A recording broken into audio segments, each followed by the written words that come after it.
Good morning, children. How are you all?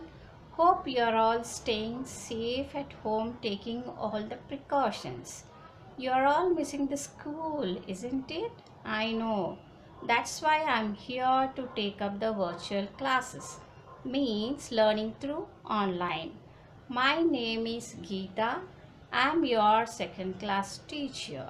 Today in English, I'm going to teach you the poem Frogs at School. Shall we start, children? Get ready. Do you know, children, all the living creatures in the world learn something when they are young. So, the poet George Cooper, who has written the poem The Frogs at School, say that these frogs go to school to learn. Now in this poem we are going to see how do these frogs go to the school and study there. The poet is George Cooper, the person who has written this poem. You need to learn the spelling, children. George, George, Cooper, George Cooper. Children, as you all follow the rules at school and maintain discipline in the class, even frogs do so in this poem. The meaning of rules is that must be done. As you all follow in our school, Sister Nivedita, you all come to school in neat and clean uniform. Before the first bell, you reach the school, you stand for the prayer, then you move in a line to go to your classes. These are all some of the rules you follow at our school. And discipline. Coming to discipline means the controlled behavior. How do you keep discipline in your class? Means first thing, you should listen to your teacher very carefully. You need to pay attention in the class.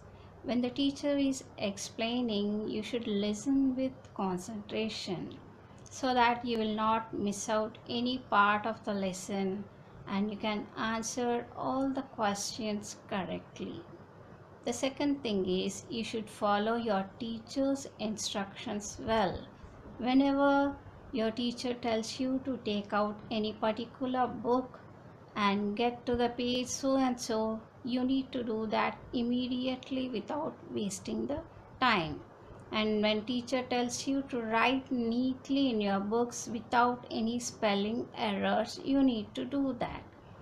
And the third thing is you should not disturb the class. And when you disturb the class, even your friends also cannot pay attention. You should not talk to your friends when teacher is explaining, and you should not meddle with your things or grab your friends' things. And the last is you need to raise your hand to speak.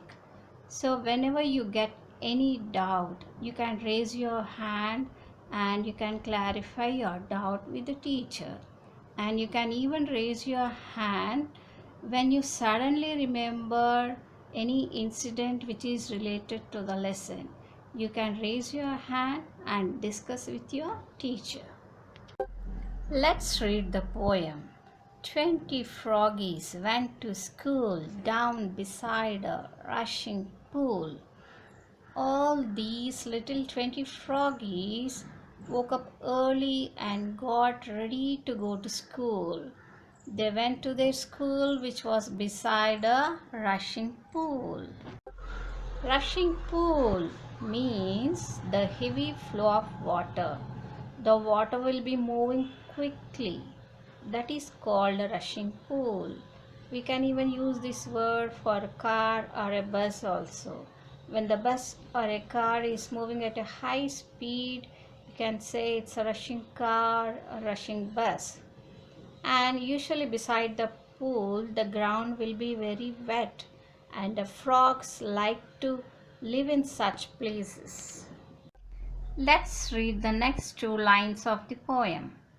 20 little coats of green, 20 vests all white and clean. Again, children. 20 little coats of green, 20 vests all white and clean. 20 little coats of green means here the frogs are covered with a green skin, or you can say they are all coated in greens, and they wore white vests which are so clean. Vest means waistcoat, or you can say overcoat. They are so clean because that is their uniform. Don't you think all the frogs are following the rules of the school, children? Yes, children. Did you understand the first four lines of the poem? Okay, now go through the assignments, read, understand, and write the answers along with the questions neatly in your classwork notebook. And you can check for the answers tomorrow. Thank you, children.